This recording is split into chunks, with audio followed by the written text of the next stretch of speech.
Hello, everyone, and thank you for joining. This is Danielle Jennings, and welcome to my vlog. So, this week I want to continue talking about love because we are in the season of love and giving. I'm going to continue with the example of my relationship with my dad. So, last year he reached out to me and he told me that he wanted to have a relationship. He had regretted what had happened over the years, the way things had transpired, and he wanted to mend things and make them better. And of course, I was excited. I wasn't that little girl anymore, but I was still excited. I was open to it. So I tried to have a relationship with him.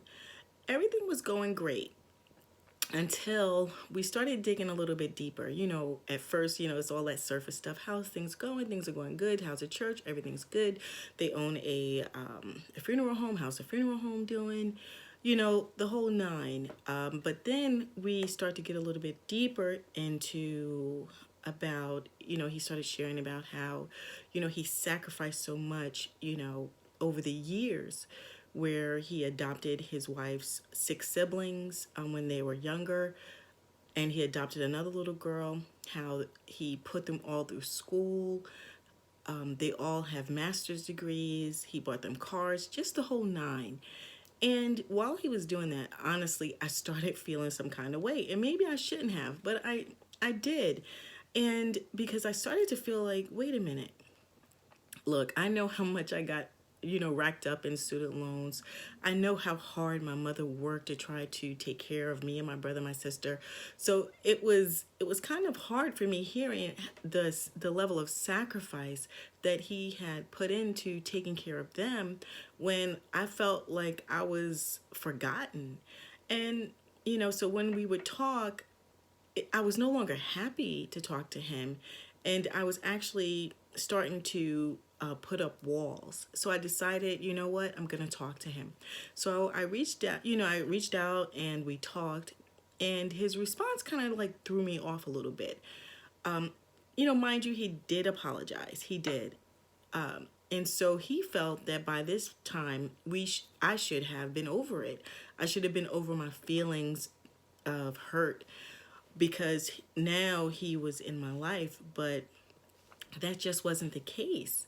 Because in a way, I still felt like, and I guess the only way that I can really put a context to it is, you know, when you see like when there is a spouse and they're cheating and they have that other person in their lives, and so I was still feeling like, he had this family over here and they were doing such great things and they were prospering and all this other stuff, but then he had me over here, and nothing was really being done to even include me in his life. And I felt like I was kind of like the, I don't, for lack of a better term, but I was the other family, the other daughter. And I believe, this is my personal opinion, I may be wrong, but I just believed over the years he had developed this behavior towards me, where he compartmentalized me and placed me over here. I remember over the years I did reach out to him a couple of times, for money, and every time I reached out to him for money, it was almost like, I was, I was taking his very last. And just hearing how he had given so much to his other family and to children that he had adopted into his family, it was very difficult for me. So I had to decide how I wanted to move forward. Maybe some may think, well, I should have been able to forgive and forget and just move on. And you're free to leave your comments. I'm definitely open to them. But I was not there. Actually, what started to happen was that I started reverting back to who I was prior to all the work that I had done to get to where I was today.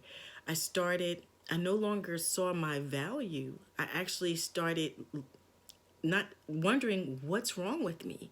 What's wrong with me that even now he still doesn't understand. He still doesn't see. So it wasn't like I was looking at him saying, "Oh, it's him." I started to, again, that negative way of dealing with the situation started to come back, and I started questioning myself. And at this point in my life, with everything that I'm doing, I do not have time for that. So I decided that I had to think of this relationship in terms of what does love mean to me? And love to me is patient, it is kind. Love cares about my feelings, whether you agree or disagree. You don't, just kind of like, blow me off and say, well, you're not really supposed to be thinking about that. That does not look like love to me.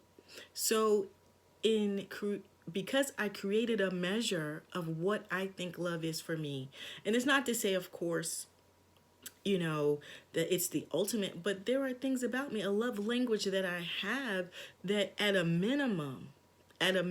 bare minimum, not even talking about gifts, not even talking about, things, but just at a bare minimum of what just pure love looks like.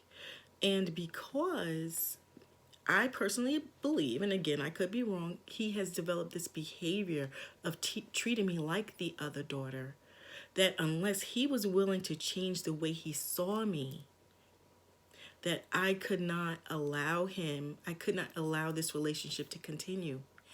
And it wasn't as easy as I'm saying it to be, because again, of course, I want that relationship with him, but I could not want that relationship over, the love that I have for myself, and knowing who I am, and knowing why God has called me, why I was even put on this earth, that I have a purpose, that I have a destiny, that I have a call in my life, that God has called me for a purpose, for a time such as this, to do the things that he has called and created me to do. And I cannot allow anything to stop that.